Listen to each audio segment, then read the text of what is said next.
marah-marah, malam ini kita tantang untuk bikin orang ketawa. Sebetulnya itu Pak Ahok akan stand up comedy, tepuk tangan dulu dong untuk Pak Ahok. inilah nasib yang namanya Basuki. Basuki itu nggak pernah jadi penyanyi, pasti pelawak. Udah nasib. Saya kenapa pakai batik kayak pejabat? Saya masalah tuh saya suka lupa saya itu pejabat. Jadi sebetulnya saya ini orang yang sopan, tau nggak? Cuma karena kesopanan seorang pejabat itu beda dengan kesopanan lagi di nongkrong di warung kopi. Saya betul-betul lupa. Saya ingat banget waktu itu banjir tahun 2013 awal, Pak Jokowi suruh saya beresin tuh Waduk Pluit tuh, karena itu inti dari Jakarta nih, tengah nih. Pokoknya beresin Waduk Pluit, jangan sampai damnya jebol. Kalau jebol bisa meninggal. Oke Pak, siap Pak. Terus pagi-pagi saya ngatur 1.200 orang mau pindah, mau ngerayu ke Marunda. Jadi di kantor lurah saya cek semua. Tiba-tiba ini jam 10 nih, sampai jam 10 tiba-tiba semua pegawai PNS itu panik, tau gak? Semua kayak panik terus cepat-cepat turun ke bawah. Ada apa? Saya bilang, ada apa? Pak Wali Kota datang, Pak Wali Kota datang. Langsung saya juga ikut turun cepat-cepat ke bawah. Terus sampai di bawah, terus Pak Wali Kota lihat saya, dia pikir, waduh mau dimarahin Pak Wagub ini. Mohon maaf Pak, saya terlambat Pak, ada acara keluarga Pak. Terus kenapa mohon maaf sama saya ya? Pak Wagub, mohon maaf Pak. Iya, gue Wagub ya. Otak saya ini, tadi kadang kita politikus, kita ini kelamaan jadi pengusaha. Kalau dengar wali kota mah, cepet-cepet disambut, takut kita. Ya malam ini saya pakai baju ini terus supaya mengingatkan saya ini gubernur. Saya takut ini depan Pak JK saya salah kepreset gimana? Gawat kan? Terus kemarin saya tanya di teman, kok kayaknya lu lebih sembuh deh sekarang. Minum obatnya apa? Enggak, aku minum obat masih sama, tetap PPG, yang pura-pura gila, pura-pura goblok. 1,5 tablet tiap hari. Kalau kurang pas bahaya. Enggak, lu ada terapi apa? Kok kayaknya sekarang lebih inget kamu tuh gubernur gitu loh. Aku ketemu, dikirimin orang di BBM, kirimin video pendek, bagaimana meningkatkan daya ingat. Gimana caranya? Coba, waktu kecil kalau nakal diapain? Diginiin dari mak bapak lu kan. Jadi aku diajarin terapi, tiap hari pegang begini, turun naik, supaya ingat, eling. Bahwa lu tuh pejabat, Ahok lu jangan macam-macamnya masih gini, terus naik terus. Nah makanya terapi ini lumayan loh ternyata loh. Saya jadi sekarang lebih gampang ingat dan gak gampang marah-marah sekarang. Nah, contoh terakhir, saya kasih bukti. Saya itu suka Sabtu Minggu tuh belusukan. Kalau belusukan tiap hari nggak tahan. Kalau Pak Jokowi kan udah agak hitam, kalau gua repot. Ya kan? Saya bilang, Pak, permintaan Pak Jokowi pertanyaannya, kalau saya udah dilantik, kan beliau masih di kantor kan? Kalau saya udah dilantik, kira-kira belusukan nggak nih Pak Gubernur ini? Saya bilang, enggak deh Pak, Bapak kan udah lebih hitam Pak, saya nggak putih. Terus caranya gimana? Gampang Pak, kita bikin belusukan. Saya pasangin CCTV yang bisa lihat plat nomor. Nih Jakarta sampai tahun depan bisa 7.000 nih, kelihatan nih sampai plat nomornya nih. Terus Pak Jokowi nggak bisa.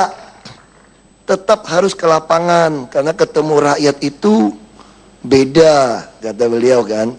Saya setuju Pak, jadi kapan? Kita cari yang gratisan Pak. Kapan yang gratisan? Ngumpulin massa yang gratisan. Tunggu undangan kampung. Ya kan? Kasih ampau doang, ngumpulin orang banyak, duduk aja situ. Kawinan. Terus datang kampung-kampung pelosok kan.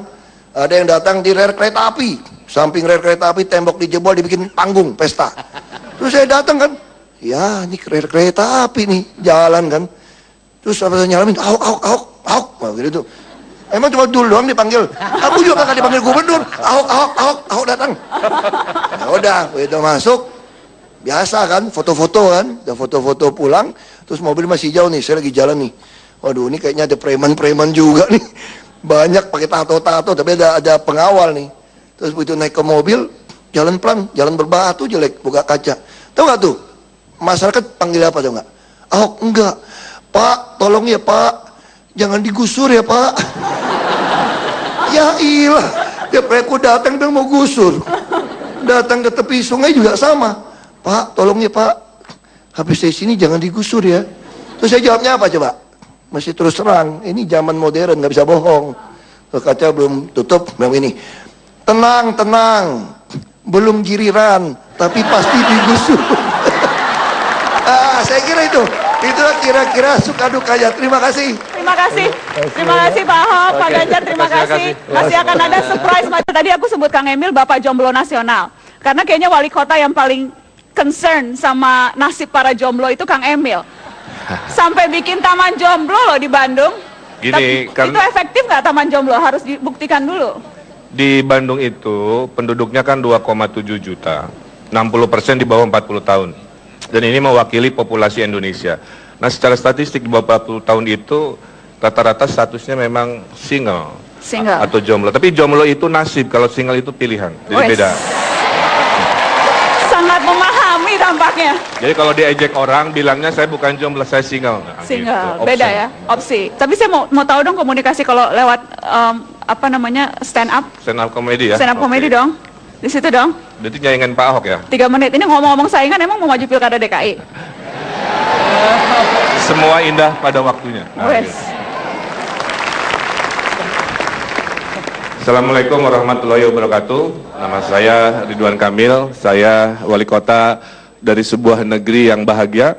Indeks kebahagiaan kota Bandung itu sekarang 70, Pak. Itu artinya warga Bandung adalah warga yang paling bahagia di Indonesia. Kotanya sangat romantis, tiap gerimis otomatis romantis, mojangnya garilis, sampai ada puisi yang mengatakan Bandung diciptakan saat Tuhan sedang tersenyum.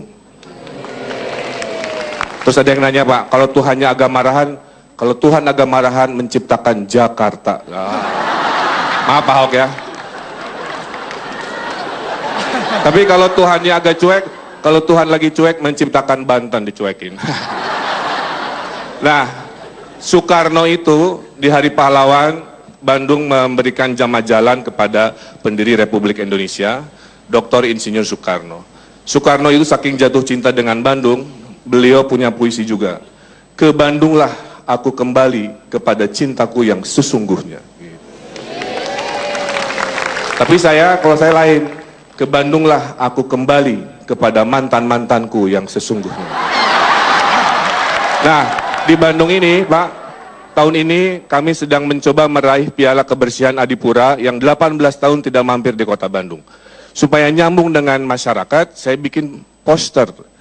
Buanglah sampah pada tempatnya, buanglah mantan pada temannya. Gitu. Nah, hati-hati buat yang adik-adik ya.